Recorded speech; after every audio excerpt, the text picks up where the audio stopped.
Good morning po sa ating lahat, kapatid. Kumusta po ako?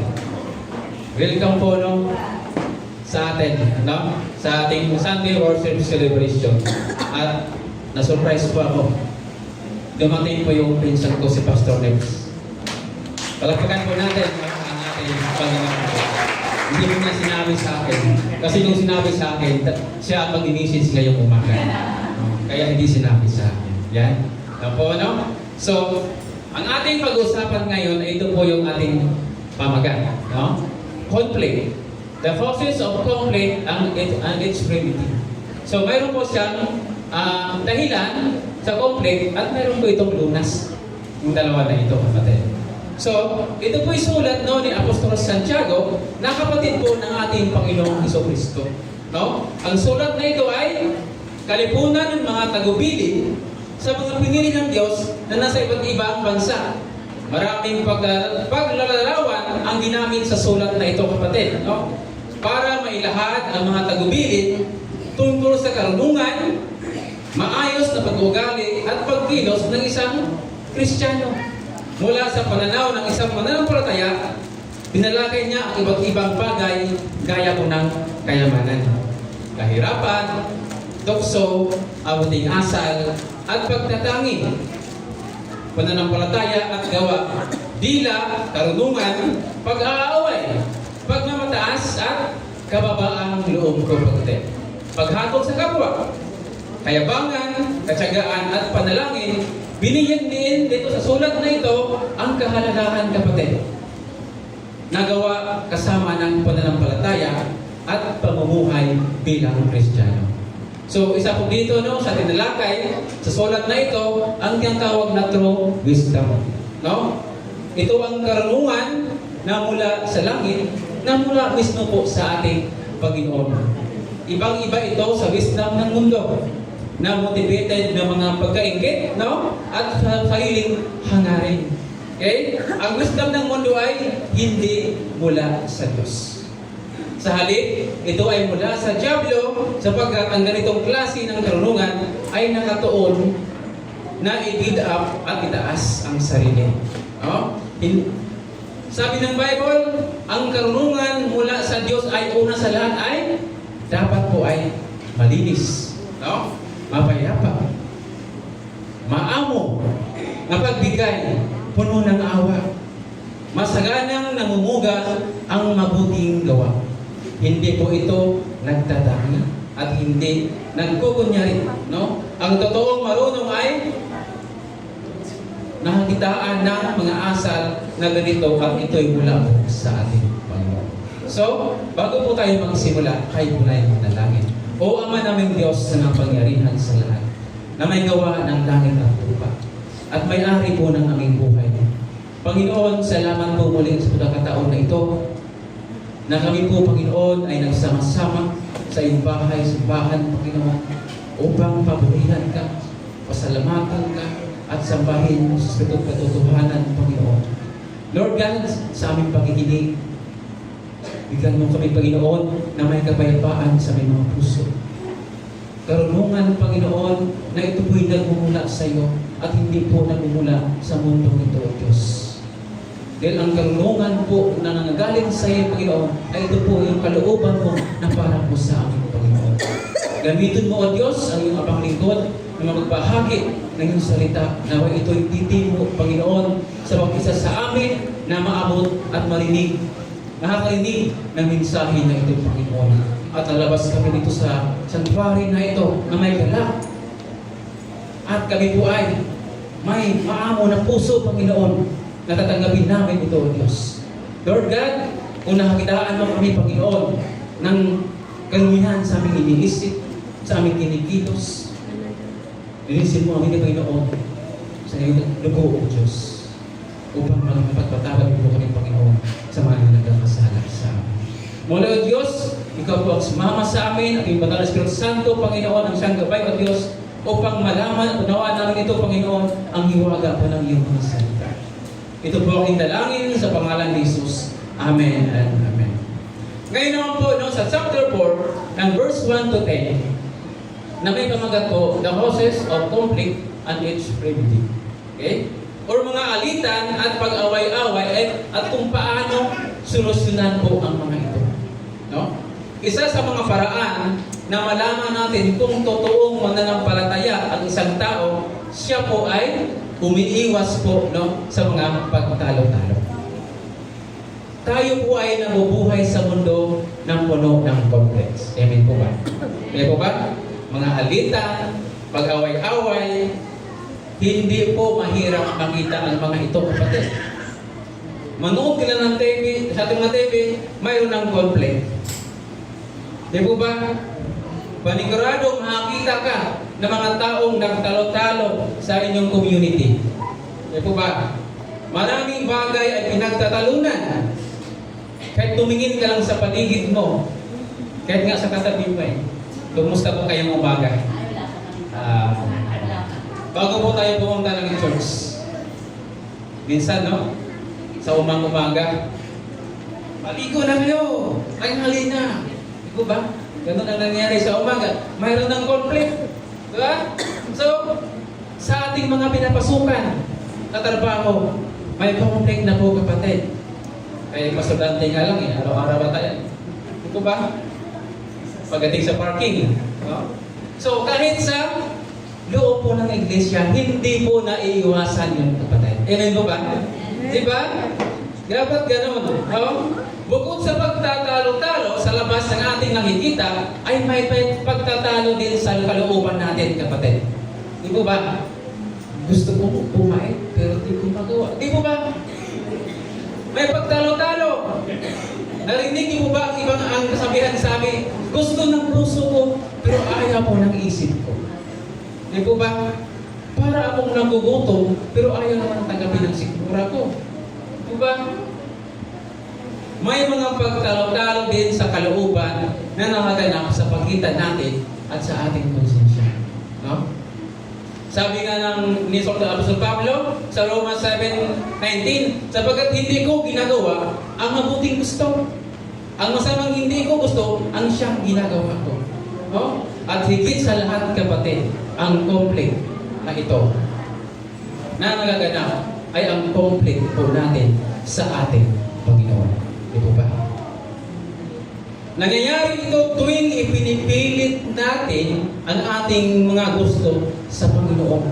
Kaya nagkaroon po tayo ng conflict. May mga bagay tayong ginagawa na kahit alam natin ayaw ng Panginoon at hindi niya kalooban para sa atin, ay pilit pa rin natin ginagawa, mapagbigyan lamang ang ating gusto. Di po ba? Ang ending, nagkakasala tayo sa ating Panginoon. No?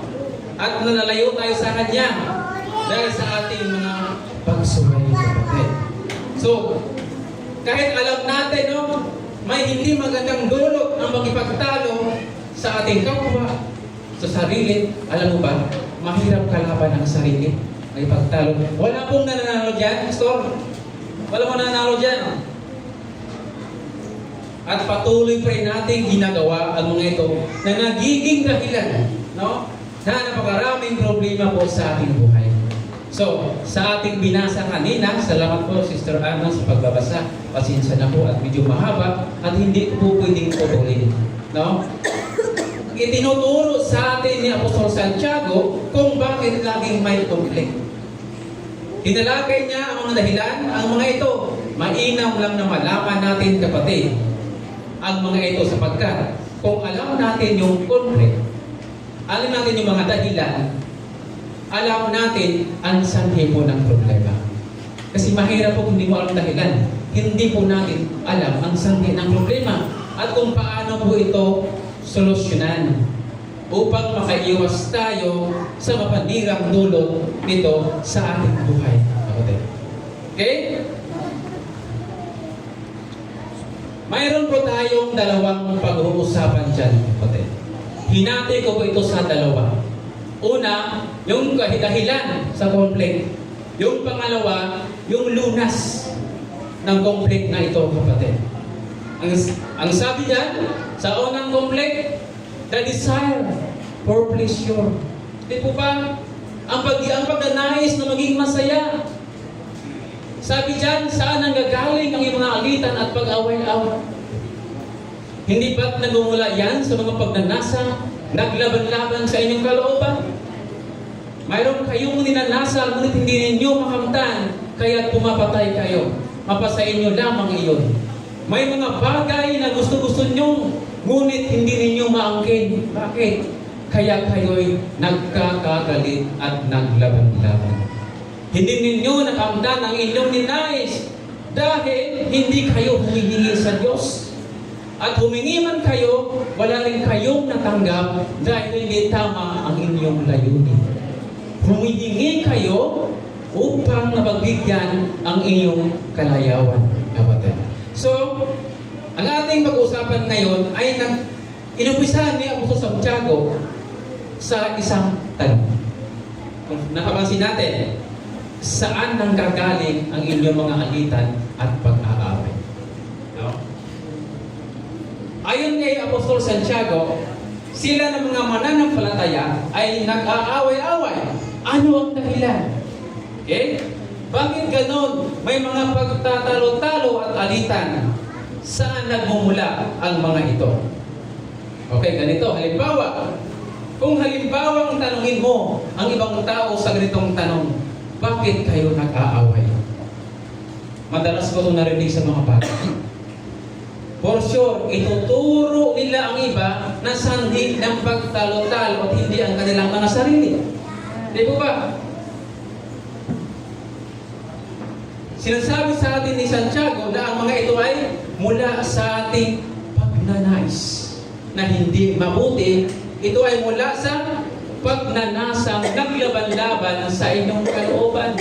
Verse 1b. Di po ba? In other words, conflicts emerge from within. Di po ba? Sa atin po nanggagaling, kapatid. Ang ating mga hangarin para sa mga pansariling kagustuhan ang dahilan kung bakit tayo nag-aaway-away. Ang salitang pagnanasa, sa salitang ito ay salitang los sa Ingles, no? Sa Greek language, ang salitang los ang basihan para sa salitang hedoniasen. Sabihin, the philosophy that the chief purpose of living to satisfy self. Yun po yun, kapatid.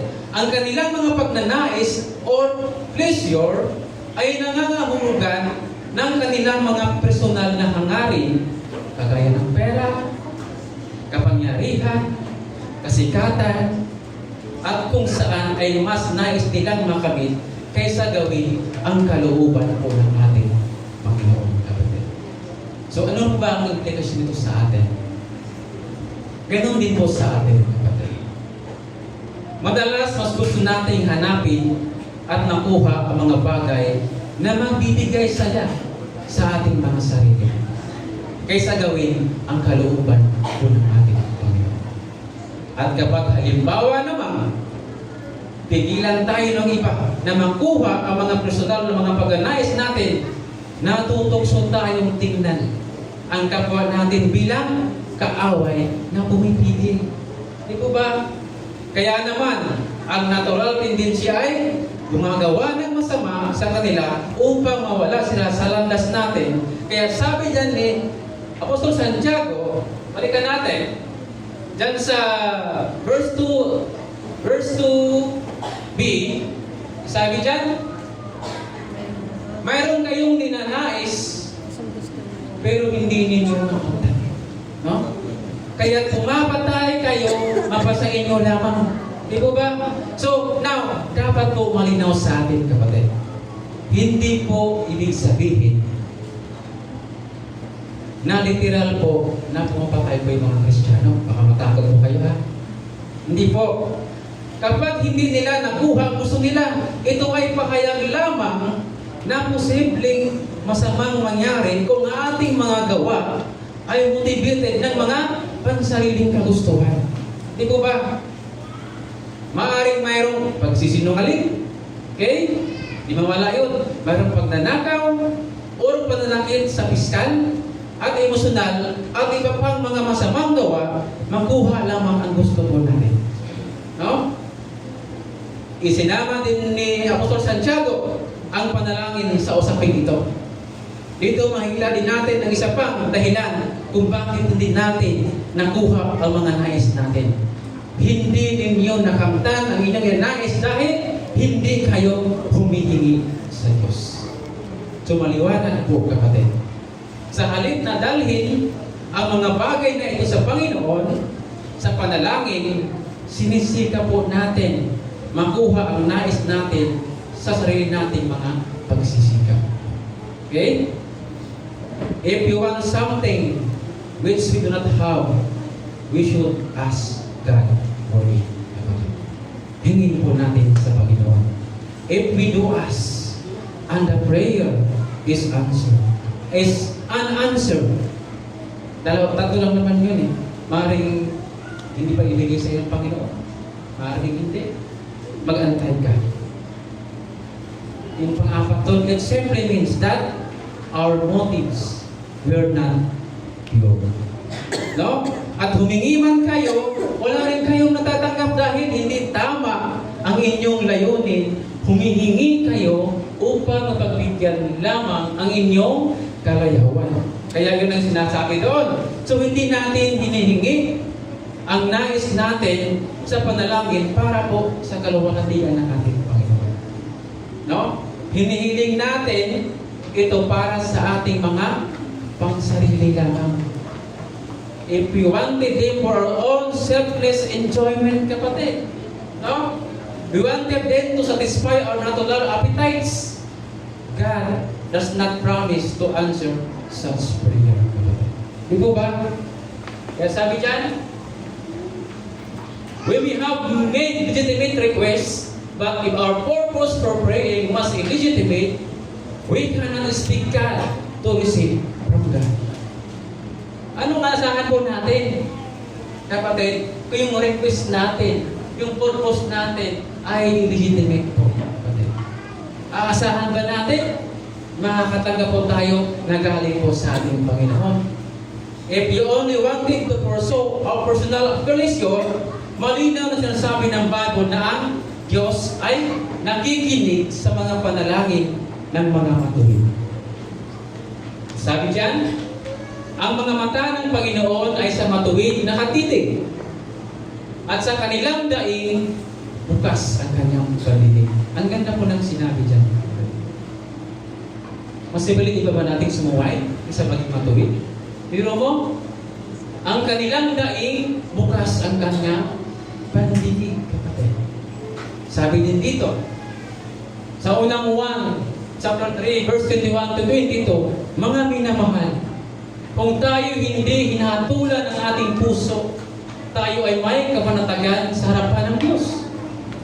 At anumang ating hingin ay tinatanggap natin mula sa Kanya.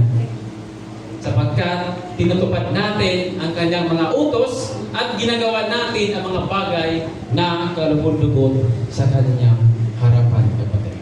So, those who are upright must voice their request in accord with God's will, kapatid. No? Yeah, sabi dito, ito ang ating kapanatagan sa Kanya. Na kung tayo humingi anumang bagay na ayon sa Kanyang kalooban, tayo'y pinapakinggan niya. At kung ating nalalaman na tayo'y pinapakinggan niya sa anumang ating hingin, nalalaman natin, natanggap natin ang mga kahilingan hinihingi natin sa Kanya. Di po ba? Hindi tayo tatanggap ng mga sagot sa panalangin mula sa Panginoon, maliban kung hinihiling po natin ito sa tamang motibo na ayon din sa Kanyang kalooban. So kanina, isa sa dahilan yung pleasure, desire for pleasure. Ang pangalawang dahilan po, kapatid, ay ito, friendship with the world. Di po ba? Nakipagkaibigan tayo sa mundo ito. Anong sabi dyan? Mga taksi, sa verse 4 and 6. Hindi ba ninyo alam na kapag nakipagkaibigan kayo sa sanlibutan ay kinakaaway naman ninyo ang Diyos? So tumaliwanag. Ang sinumang nagnanais na maging kaibigan ng sanlibutan ay nagiging kaaway ng Diyos. Huwag ninyong akalaing walang kabuluhan ang sinasabi ng kasulatan. Ang Espiritong inilagay ng Diyos sa atin ay puno na matinding pagnanasa. Ngunit ang Diyos ay nagbibigay ng higit pa pagpapala. Kaya sinabi ng kasulatan, ang Diyos ay laban sa mga mapagmataas. Ngunit pinagpala niya ang mga mapagkumbaba. Purihin po ang salita ng ating Panginoon. Amen. Di ba ba? So, sa lumang tipan, ang Diyos ay nakita bilang asawa ng bansang Israel. Kapatid.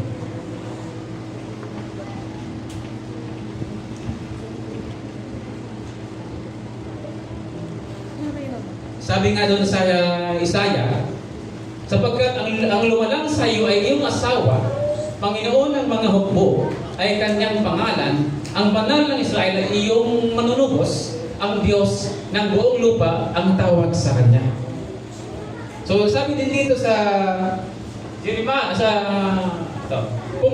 Jeremiah 3:20, tunay na kung paanong iniwan ang taksil ng asawang babae ang kanyang asawa, gayon kayo nagtaksil sa akin. O sambahayan ng Israel, sabi ko na ating Panginoon. Sa lumang tipan ko, kapatid. In the New Testament, the church is presented as the bride of Christ. Sabi nga dito, sa 2 Corinto, chapter 11, verse 2, ako'y nakaramdam sa inyo na maka-Diyos na panibugho, sapagkat kayo'y itinagda kong mapangasawa ng isang lalaki na kayo'y maiharap ko kay Kristo bilang isang malinis na birhen. Di po ba? Kaya ano po ba ang tagubilin ni Apostol Pablo doon sa Efeso? Wala po dyan, hindi ko nagawa. Sa chapter 5, verse 25-28, mga asawang lalaki, mahalin ninyo ang inyong mga asawa. Biniro po ako dito doon sa office ko. Pansinin mo, pastor, mahalin ninyo ang inyong mga asawa. Kaya marami po akong asawa. Kung mali po, pastor, pagkaintindi mo. Ang sinabi kasi, mga asawang lalaki. So, mahalin ninyo ang inyong mga asawa. Gaya ni Kristo na nagmahal sa iglesia. At ibinigay ang kanyang sarili alang-alang sa kanya. Upang kanyang pagkabanalin siya na malinis sa magitan ng isang maluwalhati. Maghugas ng tubig sa salita upang kanyang maiharap sa kanyang sarili ang isang maluwalhating iglesia na walang pati, kulubot, o anumang gayong bagay, kundi siya ay maging banal at walang lunis. At sinabi doon sa Matthew 6, verse 24, as Jesus said, we cannot serve two masters. Diba? Kapag umasa ang isang mananampalataya sa mundo at nagsisimulang sumuway sa Diyos, it is like a breaking the marriage vow. Diba? It is mean that when we break a God's heart, as the heart of one partner in a marriage may be broken by the desertion of others. A person cannot be loyal to God and controlled by the worldliness at the same time, kapatid. Kaya sabi dyan, anyone who does not belong to God belongs to the world. And everyone who belongs to the world does not and cannot belong to God. Hindi po ba? Hindi pwedeng mangyayari yun, kapatid. Kaya, ano ang dapat natin gawin? Grace to be humble. Sabi sa verse 5 and 6, huwag ninyong akalain walang kabuluhan ang sinasabi ng kasulatan. Ang Espiritong inilagay sa Diyos sa atin ay puno-puno na matinding pagnanasa. Ngunit ang Diyos ay nagbibigay ng higit pang pagpapala. Kaya sinabi ng kasulatan, ang Diyos ay laban sa mga pagmataas. Ngunit pinagpala niya ang mga mapagpapala. So, bilang mga mananampalataya, hindi tayo naiiwan upang labanan ang mga tukso ng kabunduhan na mag-isa, kapatid. handa po ang Diyos na magbigay ng kanyang biyaya upang madaig ang mga tukso sa mundo. Diba? Sa verse 6, it is possible to live victoriously overcoming sin kung na daily basis, kapatid. Kaya, kailangan natin grace to be humble. Mayroon tayong kababaan, kapatid. Kaya sabi dyan, tunay na kung paanong iniwan ng taksil ang asawa o ng kanyang asawa, gayon kayo nagtaksil sa atin. Kumusta pala yan? Humility is God-consciousness. Pride is self-consciousness. All sin begins with pride. Di po ba? Pride is the granddaddy of all sin. Di po ba? Kaya ano po ang ating gagawin sa lunas nito? Pumunta na po tayo sa lunas. Dahil nagkaroon po ng conflict, kailangan may lunas. Sa mundo, pag walang solusyon, huwag mo na daw problemahin. Di po ba? Pero ayon kay Apostol Santiago, lahat ng conflict ay mayroon po itong lunas, kapatid. So ano po ang conflict natin? Ano po ang cure natin dito, mga kapatid? Verse 7, sabi dyan, submit to God. Kaya nga, pasakop kayo sa Diyos, labanan ninyo ang diablo at layuan niya kayo. Kasi, ang diablo, hindi rin po yan natutulog. Kung hindi natutulog ang Diyos sa ating banda, hindi rin tutulog ang diablo. Kaya, labanan ninyo ang diablo at layuan kayo dito. Kaya, sa mga organisasyon, sa mga ibang mga samahan, pag wala pong pasakop, wala pong mangyayari sa isang samahan. Sa mag-asawa, pag walang sabit, anong mangyayari? Naghihiwalay. Di po ba? Ang paraan para mapaglabanan ang diablo ay ang pagpapasakop at sumunod po sa ating Panginoon. Hanggat hindi ka magpapasakop sa ating Panginoon, hindi natin kayang layuan po ang diablo, kapatid. Di po ba? But without submission to God, it is impossible to resist the devil. Di po ba? Kaya, layuan natin ang diablo. Lumayo tayo sa kanya. At layuan tayo nito. No?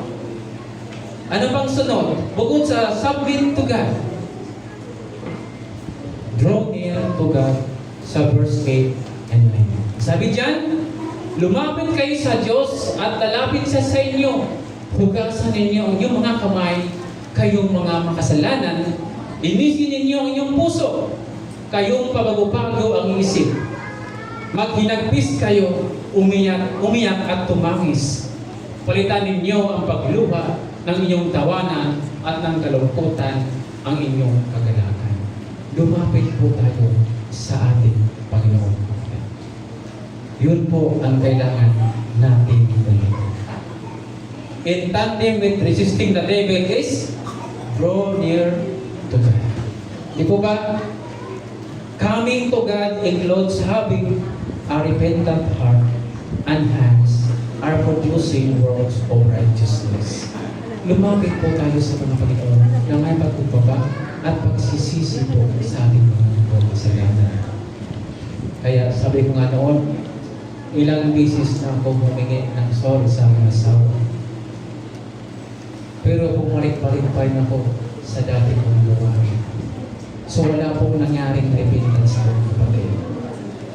Napuno na yung booklet sa kasusulat niya. Tuwing nangangako ako sa kanya, may petsa, may araw, may oras pa yun. Kung manatili tayo sa mundong ito, Panginoon, ang binigay ng mundo, kung doon po tayo magpo-focus, paano po tayo lumapit sa ating Panginoon? Submit to God. At lumapit po tayo sa ating Panginoon. Amen. Di po ba?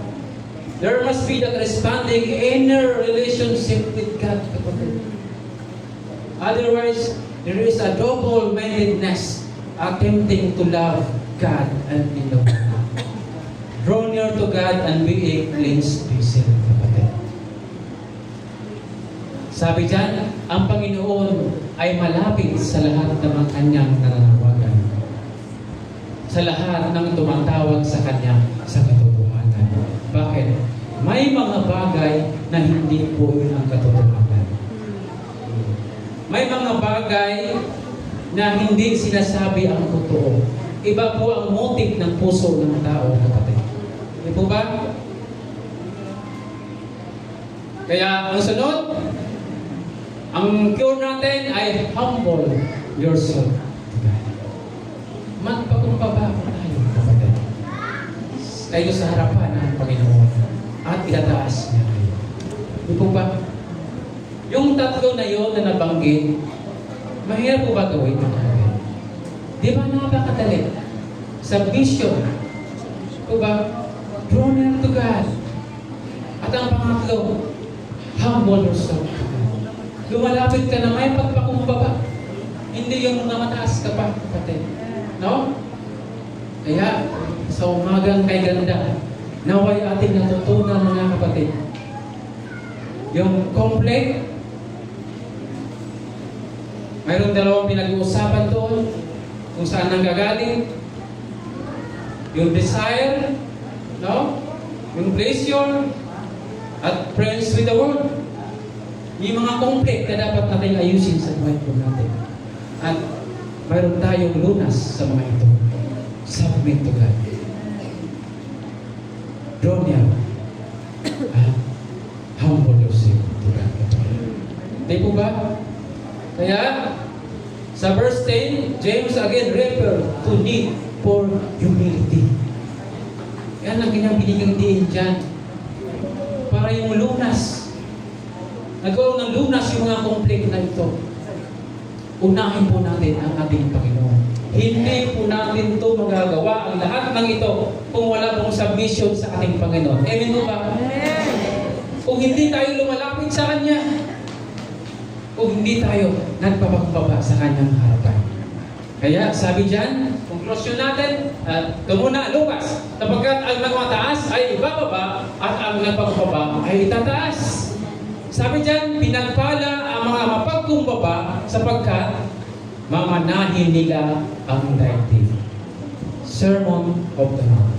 Isipon sa ko yan sa mga pinalakay doon sa bundok. Ito ba? Managpala ang mga mapagkumbaba sapagkat mamanahin nila ang daigdig. Sabi dyan sa ating conclusion, our desire for pleasure and being friends with the world are the cause of the conflict that we have with ourselves, others, and with God. Di po ba? Yan talaga yan eh.